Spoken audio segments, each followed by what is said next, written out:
Mesdames, Messieurs, peuple congolais, je fais ici la chronique d'un drame, d'une tragédie congolaise qui se déroule à huis clos, en zone France-Afrique, sous la dictature agonisante, à bout de souffle et au bout du rouleau du dictateur en série Denis Sassou Nguesso. Je vous informe par ailleurs que l'injustice, l'oppression, la barbarie et les crimes d'hier et d'aujourd'hui seront à leur tour l'injustice, l'oppression, la barbarie et les crimes de demain. Et pourquoi? Parce que les mêmes causes créent les mêmes effets et que l'histoire a tendance à se répéter.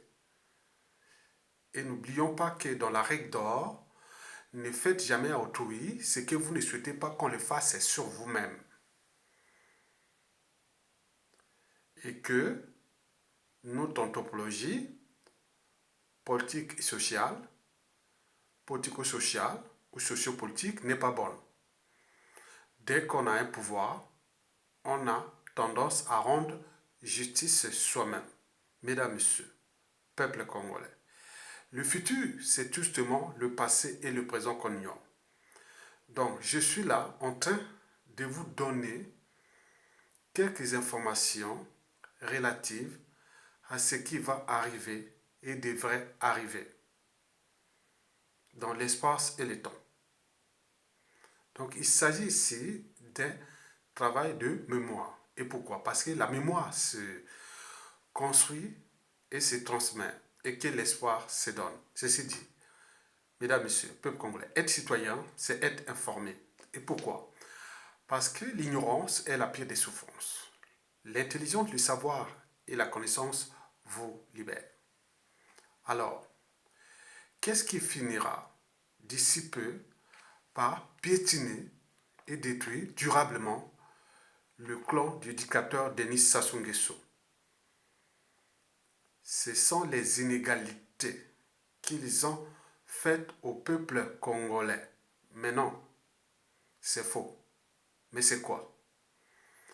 C'est l'injustice faite aux Congolais. Bravo. Et pourtant que c'est vrai. Et pourtant c'est vrai. Ce n'est pas les inégalités qui finiront par piétiner et détruire demain le clan Sassou Nguesso. Comme au tour à tour, les loyayo, l'obia moninga. Ce ne sont pas les inégalités qu'ils ont fait au peuple congolais. Non, c'est l'injustice qu'ils ont fait aux Congolais. Les inégalités touchent le peuple congolais, alors que l'injustice touche les Congolais. Explication. Quand on parle d'inégalité, on pense tout naturellement au sentiment de mal-être public, c'est-à-dire sur une communauté ou sur une population donnée. Dans le cas de nous, Congolais, c'est le peuple congolais du nord au sud, de l'est à l'ouest qui en souffre. Et notamment au niveau social, économique, financier et culturel, etc. La recherche de l'égalité est souvent la règle et voir le sens ou la signification du combat d'un peuple ou d'une communauté contre les inégalités.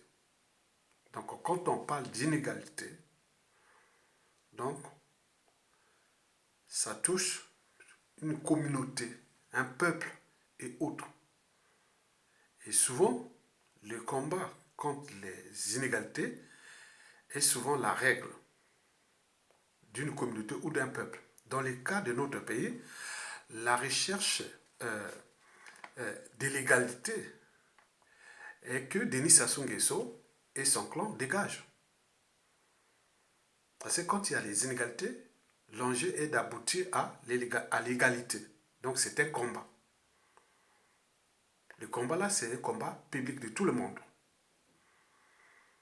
Dans le cas de notre pays, la recherche de cette égalité, c'est qu'il faut que Denis Sassou Nguesso et son clan de voleurs dégagent. On est bien d'accord?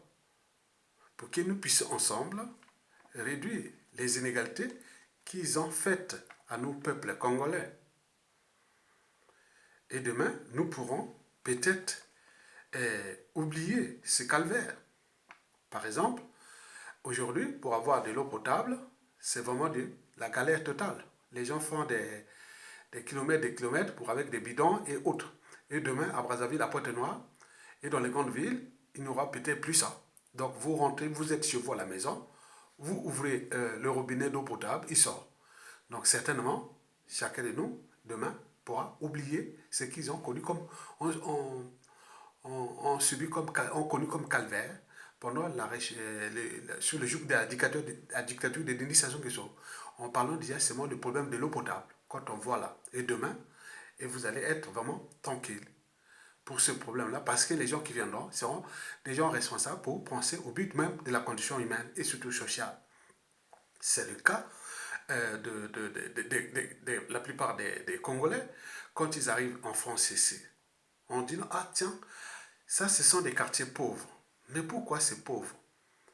Mais la pauvreté ici en France et autres, c'est surtout au niveau du pouvoir d'achat, de l'accès au travail et à certains services et autres, surtout au pouvoir d'achat. Mais ce n'est pas ce que vous aviez souvent à la maison, puisqu'à la maison, vous avez l'électricité, vous avez de l'eau dans la cuisine, vous avez de l'eau dans les toilettes, vous avez de l'eau dans la douche, vous avez de l'eau partout, partout. L'eau coule à gogo. L'électricité est là, et voilà, qu'est-ce qu'il faut encore chercher? Donc, nous là-bas, ces problématiques de l'eau potable ne s'y posaient pas avant Sassou Nguesso. Maintenant là, ça se pose. Mais demain, quand tu vas partir, on va oublier ça. Donc on ne va pas punir les Sassou comme ça parce que, bon ben voilà, l'enjeu est de rendre cette justice sociale, mais au niveau de dire non, vous avez fait ça, dégagez et laissez les Congolais prendre les responsabilités et réparer ce pays-là. Bon, les inégalités, on peut les corriger aussi au niveau des soins. On voit les hôpitaux sont devenus des mouroirs. Et demain, les priorités sera aussi au niveau des soins. Et vous allez dire, ah bon, tiens, au moment qu'il y a autant de Sassou, c'était vraiment galère. Voilà, donc c'est ça, ça rentre dans les cas de l'histoire et de la mémoire commune. Mais le problème de la nourriture, au Congo, les gens mangeaient 3 repas par jour avant Sassou Nguesso. Maintenant, il n'y a qu'un repas. Mais quand ça va revenir, on va mettre la productivité, on va mettre plein de trucs en marche. Et donc, les gens vont manger à leur faim. Et voilà. Donc, il n'y aura plus ce problème-là. Aller faire l'ingembo pour aller manger chez un tonton ou un cousin ou autre. Non, il n'y en a plus ça. Il n'y aura même plus besoin de ça. Bon, vous avez les cas de vie, il faut voir. Déjà du côté de Brazzaville, on ne peut pas citer tous les quartiers. Prenons seulement l'image qui circule sur les toiles là, le quartier de PKK. Regarde là autour de Philo, au sud côté Makelekeleton. Sur les quartiers nord là, de Ngamasoko et tout ça là. Bon, voyez, donc ce sont des problèmes d'humanisme et d'habitat et autres qui vont être corrigés. Et donc il y a les problèmes de l'insécurité et autres, ce sont des inégalités. Et donc ces inégalités-là, une fois réparées par le nouveau pouvoir qui viendra, les patriotes, les compatriotes qui viendront, ça sera aux oubliettes. Même les générations qui vont venir peut-être 5, 10 ans après Sassou Nguesso, qui ne vont plus connaître le problème de l'eau insalubre et autres, ils ne vont plus connaître tout ce qu'ils ont connu là comme galère, ils vont certainement oublier. Et ce sera le travail de l'histoire, des historiens et le problème de l'éducation nationale pour dire non, ça a existé, ça, pour la transmission. Parce qu'un peuple qui n'a pas de mémoire commune, ce peuple-là sera toujours en poids aux mêmes erreurs, aux mêmes drames, aux mêmes tragédies. Ce peuple-là sera toujours en poids aux amalgames, au négationnisme, à la guerre de mémoire et autres. Donc nous, l'éviter est d'éviter cette guerre de mémoire. Donc demain, on montrera que oui, ça s'est passé comme ça, parce qu'autour de Sassou, il y avait ça. Ça, c'est au niveau des inégalités. Donc, les inégalités n'auront pas d'impact sur l'avenir ni des clans de Sassou Nguesso, ni d'embaucher. On est bien d'accord? Très bien. Mesdames et messieurs, peuple congolais, à la différence des inégalités, l'injustice, quant à elle, est plus intime. Et la recherche de la justice, quelle qu'elle soit, est souvent la règle. Dans le cas du clan Sassou Nguesso, c'est comme si le clan a blessé tout le monde et que tout le monde porte des cicatrices. Vous savez que celui qui blesse l'autre oublie vite, mais celui qui porte les cicatrices n'oublie pas. Si vous avez une cicatrice là, si Augustin Kalakala, paix à son âme, était encore vivant toute sa vie jusqu'à la mort, il aurait pu savoir comment la torture l'a dégesté. C'est une cicatrice, c'est intime, donc l'injustice est plus intime. Et ce qui fait que l'injustice est plus dangereuse que les inégalités. L'injustice est plus dangereuse que les inégalités. Par exemple, on peut donner un peu quelques cas d'explication pour montrer que l'injustice que le Denis Sassou Nguesso et le clan ont fait aux Congolais, puisque c'est individuellement. Tous les Congolais n'ont pas la même interprétation de l'injustice que Sassou Nguesso, son clan et son régime ont fait aux uns aux autres. On n'a pas la même interprétation. Mais c'est durable, ça reste, ça sort pas. C'est comme une humiliation. Humiliation, quand vous humiliez quelqu'un, c'est durable, ça sort pas. Vous voyez déjà ça. Je vais prendre quelques cas d'école, quoi, qui vont arriver. Prenons le cas des passeports.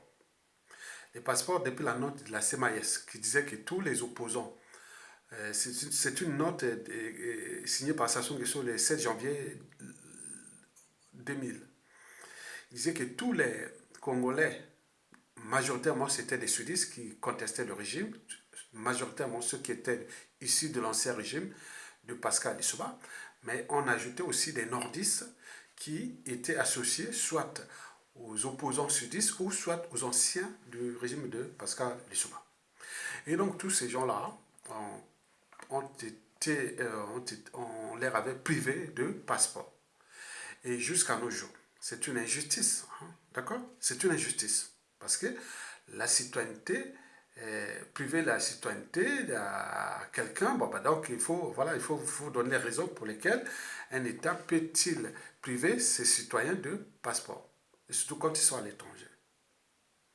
Donc il y a beaucoup de Congolais, souvent sont des cadres, ils sont du nord au sud, de l'est à l'ouest aujourd'hui, qui depuis on leur avait privé des passeports, certains sont naturalisés, d'autres sont devenus des apatrides sans papier, d'autres sont partis ceci, là. Donc on le sait, on est bien d'accord? Très bien. Et donc ce n'est pas tout, même au niveau des visas, et ceux qui contestaient, leurs familles ne pouvaient pas avoir les visas. Et donc par rapport à ça, les cas par exemple, les Adada, quand on va attendre Adada, ce sont des compatriotes, des réseaux qui m'en informent et tout le monde est au courant. Le cas d'Adada, qui va porter le nom Adada pour aller au Congo, il faudra qu'il y ait le passeport congolais, même si c'est le fils d'Adada, demain. Et lui-même aussi par rapport à des situations. Prenons aussi les enfants de Ray Lopez, ceux qui ont privé les autres de passeport là. Et donc, tous les ambassadeurs là et les consuls, on peut multiplier ça sur l'ensemble de l'Occident, européen ou nord-américain. On est bien d'accord? Très bien.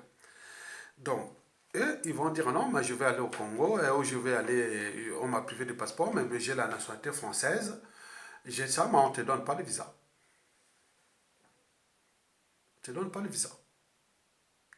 Et ce qui va se passer, ce qui se prépare, c'est pas parce que maintenant, aujourd'hui, il faut se le dire, bon, ils ont mal géré ces problématiques des passeports, qu'ils ont géré à donner à une entreprise et ils ont roulé cette entreprise qui ne fait plus fabriquer ces passeports-là.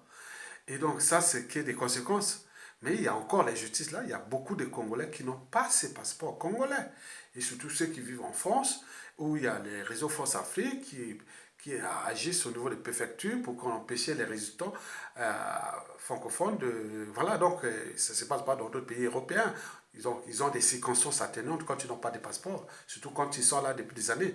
Mais nous, en France ici, quand vous avez ce problème-là, vous ne pouvez plus renouveler votre passeport, votre titre de séjour ou plein de trucs qui sont là. Bon, voilà, ce sont des injustices. Et ça, il est certain que tout ce qui est des consuls et autres, ils vont être face à quel individu?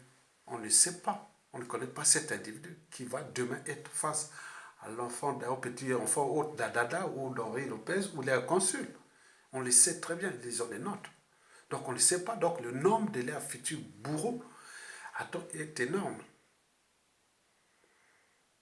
À Dada, tout ce qui est à Dada ou Henri Lopez n'aura pas de visa ni passeport pour aller au Congo pour autre. Ça, c'est ce que les réseaux en parlent. C'est une réalité.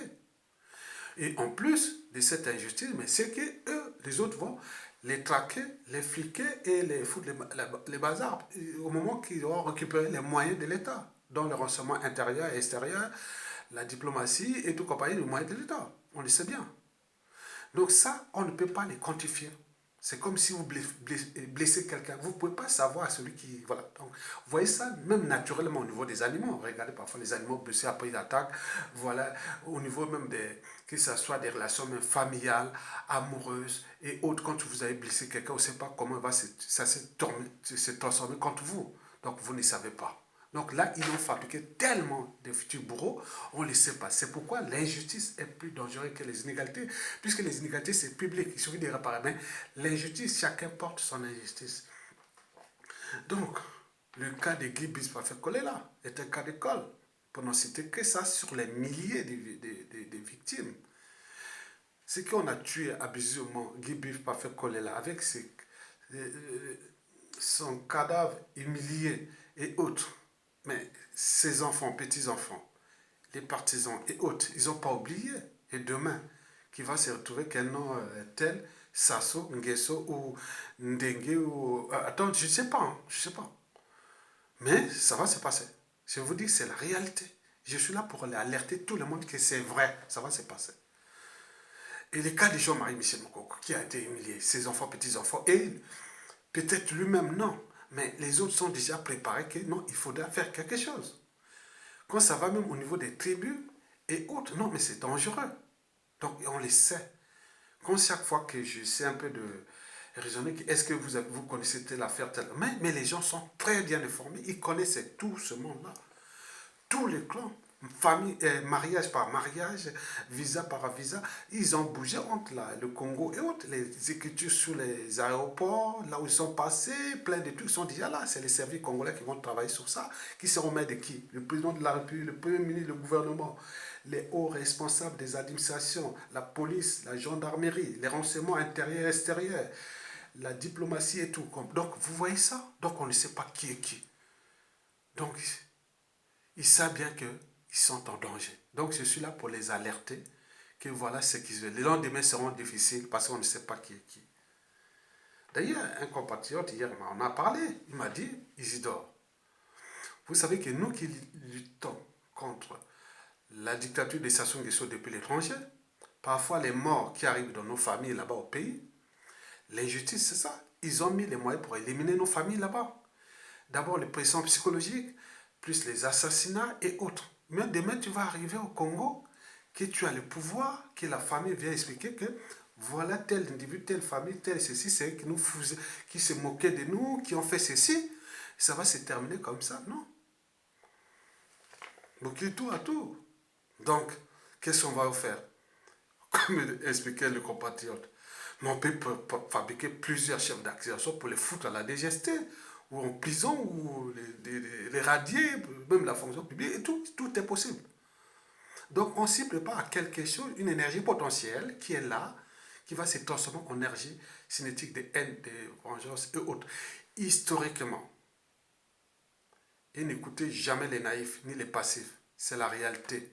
Historiquement, depuis le régime de Yolo, en passant par Massamba Deba, Marine Wabi, Yombi Opango, Denis Sassou Nguesso 1, Pascal Issouba, aujourd'hui Denis Sassou Nguesso encore. Il y a eu toujours des crimes d'État, des injustices d'État, des choses qui arrivent comme ça, on voit que les gens arrivent là. Donc ce sont ces règlements de comptes-là. Donc vous ne savez pas. Ça avait toujours existé dans tous les pays du monde. Même en France, ici, entre la France et l'Allemagne, entre les deux guerres, la première guerre mondiale, la deuxième guerre mondiale, entre ce qui s'est passé entre eux. Donc chez nous, ça sera pareil. Ne soyez pas naïfs. Les gens là vont souffrir de Sassou Nguesso parce qu'ils ont créé ces injustices. Chacun porte une cicatrice. Il y a d'autres qui s'étaient atteintes à leur dignité, atteintes à leur vie privée, à leur intimité. N'oublions pas tous ceux qu'ils ont assassinés, enlevés, disparitions suspectes, forcées, ceux qui ont torturé, les Kala, les colonels Tchour, il y a plein. Qui va oublier ça? Non, il n'y a personne qui va oublier. Ça dépend de la psychanalyse, de la psychologie et de ce que cette personne a eu comme émotion, traumatisme par rapport à un membre de la famille qu'ils ont fait du mal et autres. Donc ça, on ne peut pas quantifier. Donc eux, ils peuvent avoir les moyens de l'État et préparer les coups à coups tordus contre les uns des autres, faire des pressions et autres. Comme, regardez ce que Sassou Nguesso sont en train de faire. Il veut mener tous ces petits criminels-là, aller les mettre à Makwa au Kanya, entre Makwa et la route de Tombé, l'autre à Aubéville. Mais d'autres disent non, mais tous ces jeunes-là, tout ce qu'ils sont en train de faire là, s'ils continuent comme ça, mais Sassou tombe, tous ces gens-là seront mis dans les villages de Sassou là, Douoyo, Lombo, Tikapika, tout ça, hein, ça sera que... Non, attends, vous ne pouvez pas quantifier ce qui va arriver. Donc je ne suis pas naïf, donc je suis là pour alerter ces gens-là que statistiquement et historiquement, en faisant la lecture de la chute de la plupart des dictateurs, en tenant compte de la réalité de ce qui s'est passé chez nous sous la dictature de Denis Sassou Nguesso, qui a brisé des millions de vies, humilié presque tout le monde, porté atteinte à la dignité humaine de tout le monde. Et n'oublions pas, le pays qui l'a ruiné et détruit, ça fait partie des inégalités. Mais en termes d'injustice, ce sont les morts là, et les violences, les terreurs, la barbarie et autres. Vous voyez comment la politique de Ndengue terrorise la population. Et les gens observent, ils voient. Mais ils ont vu, le cerveau est là, ils voient, les images sont là. Mais ce pays-là qui sera demain à la place de Jean-François Ndengue et des gens de Mnokemba, la DSD d'Obara et tout compagnie. Donc moi je vous dis que c'est le danger parce que le pays-là a existé avant eux. Il existera après eux. Et donc ce qui se dessine là, quelle que soit la durée de la nuit, le soleil finira toujours par s'élever. Donc je suis en train de faire un cours de philosophie sociale et politique à la fois, que les inégalités ne sont pas plus dangereuses que l'injustice. Parce que l'injustice, c'est personnel, c'est profond. On fait injustice à quelqu'un, à une famille, à un groupe d'individus, voilà. Donc chacun porte par émotion, par ça. Donc en fonction de cette psychanalyse, de ce traumatisme, on ne sait pas comment là s'est transformé. Je vous l'ai dit, historiquement, c'est ce qu'on appelle les contentieux historiques. C'est ça, une partie des contentieux historiques, c'est ça.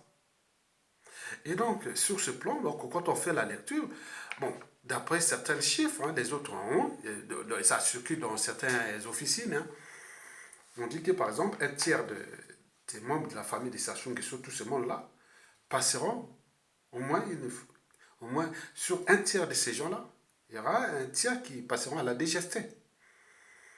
D'autres aussi à la prison. De gré ou de force même. Tellement les chefs d'accusation sont tels que n'y échapperont pas. Un tiers. Un tiers, on dit, finiront leur vie très très mal. Comme ils ont fait aux autres et autres. Un tiers qui sont utilisés, on dit qu'ils seront réutilisés contre eux-mêmes. Imaginez comme le compatriote, je prends toutes les informations venant des réseaux qui m'informent, j'essaie un peu de faire la synthèse, que par exemple, tous ces gens-là, ceux qui seront, ils vont fuir, ils seront dans une loi organique, tous les clan Sassou Nguesso qui a fui à l'étranger seront considérés comme les gens dangereux pour faire les coups d'État contre le peuple congolais, pour venir tuer les Congolais. On mettra ça dans les médias, l'éducation et tout compagnie. Ceux qui vont fuir seront considérés comme les gens dangereux pour aller monter les coups d'État depuis l'étranger. Par conséquent, l'État congolais mettant tous les moyens de ses renseignements intérieurs, diplomatie et de tout ce qui est là. Un budget pour ça, pour les traquer, les fliquer, et voilà. Donc, ils seront considérés comme dangereux. Donc, vous voyez, il y a beaucoup de choses. Ne faites pas du mal à tout le monde comme ça. Donc, je suis là pour alerter tout le monde.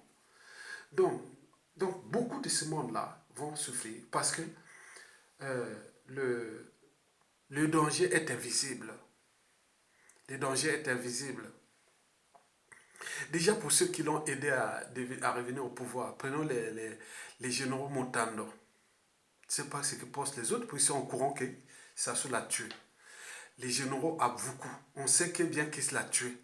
Les généraux à Doha, le colonel Turo, le général Gilbert Bokemba maintenant. Et tous ceux qui ont collaboré, ils disent non mais c'est pas possible, ça soit fait vraiment, il est là tranquille, en train d'aller voir faire venir le petit jeune du Tchad là, pour venir préparer les mercenaires pour la succession de son grand-fils volé Denis Kissé Sassou Nguesso, comme si les Congolais vont rester cette fois-ci comme ça à l'attendre quoi. Donc nous voyons que les dangers là, si ça se termine pas de manière raisonnable, si ça termine dans une petite violence et des chaos, voici ce que je viens de dire, ce qui va arriver. Mais le mal est fait. Hein. Le mal est fait. Donc pour terminer, je vous laisse avec ces 5 pensées que j'ai toujours dit aux uns aux autres pour qu'ils puissent retenir et rafraîchir leur mémoire. Que 1.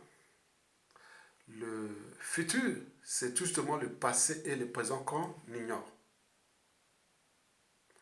2. Que l'injustice, l'oppression, la barbarie et les crimes d'hier et d'aujourd'hui seront à leur tour l'injustice, l'oppression et la barbarie et les crimes de demain. 3. C'est que les mêmes causes créent les mêmes effets. Et pourquoi? Parce que l'histoire a tendance à se répéter. 4. Vous le savez que dans la règle d'or, ne faites jamais autrui ce que vous ne souhaitez pas qu'on le fasse sur vous-même. 5. Il faut le savoir que la loi du karma existe. C'est comme le mauvais esprit. On ne sait pas qui est qui. Vous savez, pendant la Seconde Guerre mondiale, quand on parlait des partisans, on ne voyait pas, c'est comme les forces spéciales. On ne sait pas qui sont là, ils sont cachés là. Donc nous, c'est comme ça. C'est comme dans la génétique. Hein? Nous avons la génétique, les caractères, les allèles. Excusez-moi de faire un peu de génétique. Bon, parfois la biologie, c'est plus fort que moi. Bon, bref. Donc, il y a des caractères qui sont à l'état homozygote et d'autres à l'état hétérozygote. Homozygote, c'est comme XX. Hétérozygote, comme XY.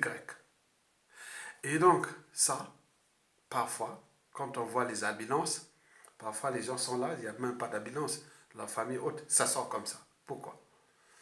Ce sont des notions les plus élémentaires de la génétique formelle. Demandez à un élève qui est aux classes de première et terminale, si vous voulez avoir un peu plus de curiosité, il va vous expliquer la génétique formelle. Et donc vous allez comprendre que nous avions des gens qui sont aujourd'hui, ils ont des haines, des rancunes, des comportements de vengeance brute et nette, qui sont, pour les cas que ce soit homo ou hétérozygote, mais à l'état récessif. Donc on ne voit pas. Tiens, ça ressort. Tiens, ça ressort. Vous voyez quelqu'un qui a... Il y a un caractère qui est là, qu'on ne voit pas dans cette famille, et la prochaine génération, pouf, ça sort. Donc c'est ça. Ce sont des trucs enfouis. On appelle ça à l'état. Les caractères peuvent être à l'état dominant, comme à l'état hétérozygote. Donc vous pouvez demander ça à Thierry Mungala pour les cas de l'albinisme. Hein, l'albinisme. Donc, au sein de sa famille, il y a des gens qui sont soi-disant sains, mais ils portent le gène albinos à l'état homozygote ou hétérozygote, mais à caractère récessif au moment de la fécondation et ça ressort. Donc nous avions des gens qui aujourd'hui, au pays, ils ont la haine, les rancunes, des trucs là. Mais comme ils ne sont pas nombreux, ils sont bien quantifiés. Il n'y a plus de... Maintenant avec la révolution entre eux, l'argent un peu se clôt, on nous signale plus de 3300 individus, 3500 individus. Mais ceux-là seront vraiment cartographiés par nos services intérieurs et extérieurs, avec des partenariats en Afrique, dans les pays africains, en Occident. Surtout en Occident, nous aurons déjà les anciens victimes, les anciens résistants. Beaucoup vont rester ici dans les services congolais. Ils vont travailler au Canada, aux États-Unis, en Europe, partout ils sont là. Ceux qui voient les résistants là, les combattants et tout ça, beaucoup vont rester dans les services congolais pour traquer ces gens-là.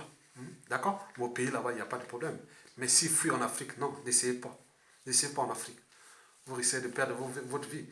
Donc on a fait du mal aux uns aux autres, donc il faut comprendre que le mal est profond et que l'injustice là est plus dangereuse que les inégalités.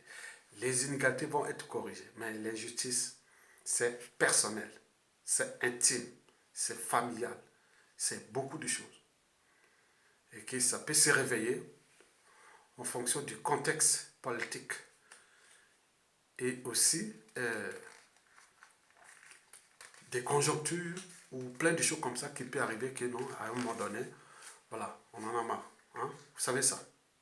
Parce qu'on ne peut pas savoir que ces gens-là ont torturé, ont tué les gens, ont brutalisé, ont fait du mal aux gens. Ils vont être à Brazzaville, au Congo, et tranquillement comme ça. Certainement pas.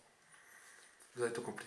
Likez, j'aime cette vidéo pour la protéger des ennemis, de la raison, de la vérité et de l'intérêt général. Et partagez-la pour la sensibiliser plein de gens. Parce que je vous l'informe qu'ils ont fait trop de mal aux gens et aux autres. Et donc, c'est comme je voulais parler de la génétique, comme les caractères de la binance. Parfois, les familles, on ne les voit pas. C'est comme invisible.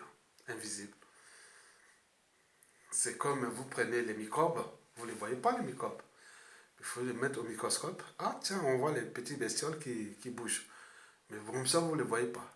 Les justices, c'est pareil. Donc, beaucoup de gens ne savent pas. Beaucoup, ils sont avec eux.